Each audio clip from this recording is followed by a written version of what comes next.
Halo Sobat Modif dimanapun kalian berada. Seperti biasa nih, sebelum saya mulai, saya akan selalu mendoakan semoga Sobat Modif dan keluarga sehat selalu. Dan untuk yang masih nabung buat beli mobil impiannya, saya juga doakan semoga segera tercapai Sob. Kalau bahas soal mobil pabrikan brand China, memang gak ada habisnya Sob. Ya kayak yang kita ketahui sekarang ini di Indonesia lagi digempur habis oleh mobil brand Tiongkok nih. Bahkan makin banyak nih mobil listrik asal China yang harganya relatif lumayan terjangkau dan mulai menggerus penjualan mobil pabrikan Jepang secara perlahan-lahan. Tapi sebelum Sobat Modif beli mobil China, Sobat Modif harus tahu dulu nih apa aja masalah-masalah yang sering terjadi di mobil China. Disclaimer dulu ya, video ini dibuat agar pihak ATPM mau memperbaiki masalah yang ada. Saya nggak ada maksud untuk menjatuhkan brand manapun, karena gimana pun juga dengan hadirnya mobil China, pabrikan Jepang sedikit-sedikit mulai mau menambahkan fitur yang selama ini rata-rata cuma dimiliki oleh mobil China dan juga mobil mewah. Dan inilah 5 masalah di mobil China.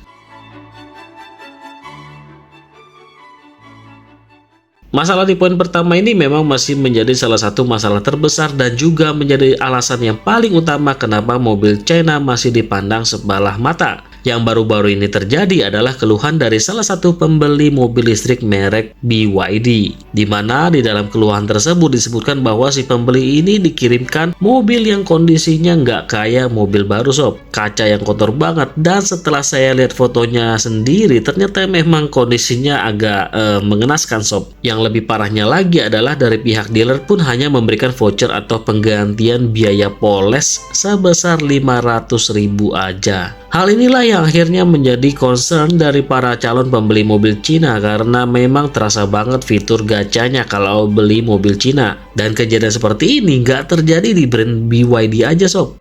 Oh my god! Wow! Wuling yang udah jualan bertahun-tahun di sini aja kadang masih ketemu aja nih bengkel resmi yang pelayanannya kurang mumpuni. Saya beli mobil Cina fine-fine aja tuh bang, pelayanannya juga bagus. Nah makanya Sob, saya katakan di sini terasa banget kayak gacha alias hoki-hokian. Kadang pelayanannya oke banget, tapi kadang juga ya gitu dah. Setuju kan nih Sob? Masalah berikutnya adalah spare partnya yang tergolong masih cukup ringkih. Poin ini saya ambil contoh dari brand Wuling Sob. Ya harus diakui memang bodi mobil dari brand Wuling ini cukup kokoh, apalagi Wuling Almas. Tapi sayangnya kualitas bodi yang kokoh ini nggak berbarengan dengan kualitas spare partnya Sob. Salah satu sektor yang paling ringkih dari Wuling Almas adalah kaki-kakinya. Masih cukup banyak orang yang mengeluhkan kualitas kaki-kakinya ringkih banget. Bahkan gak jarang nih dalam jangka waktu 1 sampai dengan 2 tahun kaki-kakinya si Wuling Almas ini pasti kena masalah. Entah gluduk-gluduk, glodok-glodok, pasti ada aja deh keluhannya. Belum lagi dari segi interior. Tapi kalau untuk interior sih biasanya yang rusak tuh yang gak sampai mengganggu fungsi dari mobilnya itu sendiri. Palingan cuma merusak estetika aja. Misalnya tempat kacamata yang paling sering rusak nih. Kalau masalah di poin kedua ini sih salah satu YouTuber otomotif pun juga mengalaminya kok di Wuling Cortez-nya. Jadi ya jangan baper kalau misalnya dibilang cepat rusak. Kenyataannya seperti itu. Masalah berikutnya adalah jaringan dealer dan bengkel resminya yang masih belum merata. Ya untuk brand-brand baru sih saya maklumi lah ya, karena kan memang masih berpotensi untuk bangun lebih banyak dealer dan bengkel resmi. Brand Jepang pun masih ada kok yang bengkel resminya dan dealernya ini cuma ada di kota doang. Nah sebagai informasi aja Sob, jaringan dealer Toyota sejauh info yang berhasil saya dapatkan udah mencapai 366 dealer yang tersebar di 143 kota. Sedangkan Wuling baru mencapai 150 dealer. Ya emang nggak apple to apple sih perbandingannya, karena Toyota kan udah lama nih jualan di Indonesia. Sedangkan Wuling sendiri baru mulai jualan dari tahun 2017.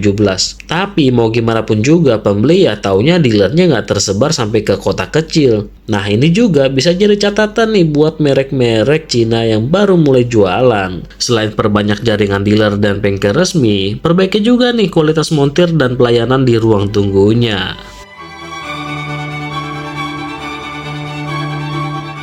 Masalah keempat dari mobil Cina yang sering jadi bahan ledekan orang-orang adalah Mobil Cina cuma jualan gimmick bang. ya kalau dibilang gimmick doang sih kurang tepat Sob. Memang awal-awal strategi penetrasi mobil Cina di Indonesia adalah fiturnya yang berlimpah dengan harga yang super murah. ADAS, Adaptive Cruise Control, sunroof, koneksi internet, koneksi handphone, voice control, electronic parking brake, kamera 360, dan lain-lain. Semua itu ditawarkan oleh mobil Cina di awal-awal masuk ke Indonesia sob. Dan yang bikin orang-orang bilang kalau mobil Cina cuma jualan gimmick adalah karena daya tahan mobilnya yang nggak sekuat mobil Jepang, terutama Toyota Avanza, Rush, Innova, dan Fortuner. Tapi harus diakui nih, karena strategi jualan gimmick inilah akhirnya pihak Toyota pun pelan-pelan mulai menambahkan fitur-fitur serupa di mobil-mobil barunya. Contoh paling sederhana adalah Zenix sob. Mobil yang membawa nama besar Innova ini akhirnya punya sunroof, kamera 360,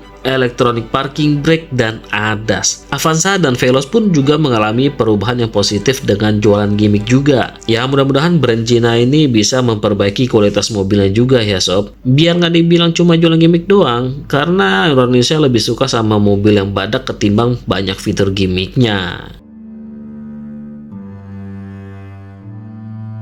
Dan akhirnya sampai juga kita di masalah kelima dari mobil Cina. Masalah yang masih jadi bahan ledekan orang-orang sampai saat ini. Salah satu masalah yang mau nggak mau pasti sedikit banyak akan jadi bahan pertimbangan orang-orang yang baru mau beli mobil pertamanya. Masa iya sih ada orang yang baru mau beli mobil pertamanya harus menerima fakta kalau harga jual kembali mobilnya jeblok banget. Belum lagi kebiasaan orang Indonesia yang hobi gonta-ganti mobil. Pasti pengen kan harga jualnya nggak jatuh-jatuh banget biar cuma nambah dikit pas ganti mobil baru. Jadi ya harus diakui kalau berbicara soal harga jual kembali ya nggak melulu berbicara soal untung dan rugi layaknya sebuah investasi. Kalau sobat modif mau coba merawat sebuah mobil Cina tanpa memikirkan harga jual kembalinya, ya berarti sobat modif mungkin udah siap secara finansial dan itu harus disyukuri. Oh ya, sebagai contoh aja sob, Wuling Almas RS Pro 1500cc turbo di tahun 2021 dijual dengan harga sekitar 345 jutaan nih. Dan berdasarkan pencarian yang saya lakukan, harga secondnya di tahun 2024 ini udah tinggal 225 jutaan. Artinya ada penyusutan sekitar 34 sampai dengan 35% dalam waktu 3 tahun aja. Sedangkan Veloz QTS S 2021 saat itu dijual dengan harga sekitaran 291 jutaan. Dengan harga jual di pasar second saat ini berada di sekitar 225 sampai dengan 235 jutaan sob. Nah dari contoh tadi terlihat kan lumayan selisihnya sob. Ya balik lagi sih, harga jual kembali suatu kendaraan ditentukan oleh supply and demand-nya. Kalau mobil Cina kualitasnya bagus, daya tahannya terjamin, permintaan di pasar second meningkat, maka harga jual kembali pun akan meningkat sob. Nah itulah 5 masalah di mobil Cina. Saya berharap dengan semakin banyaknya brand Cina yang masuk, kualitas mobilnya pun dapat ditingkatkan lagi, terutama aftersales dan juga jaringan bengkel resmi serta dealernya. Kalau semuanya ini diperbaiki, saya yakin banget suatu saat mobil Cina pun bisa bersaing dengan mobil pabrikan Korea maupun Jepang sob. Nah kalau dari pengalaman sobat modif sendiri nih gimana nih? Ada keluh kesah nggak sih selama merawat sebuah mobil Cina? Coba deh ceritain pengalaman sobat di kolom komentar ya. Oke deh, sekian dulu untuk video kali ini. Like kalau suka dengan video ini, jangan lupa subscribe channel Hobi Modifikasi biar sobat modif nggak ketinggalan video-video terbaru dari saya. Sampai jumpa di video berikutnya dan terima kasih.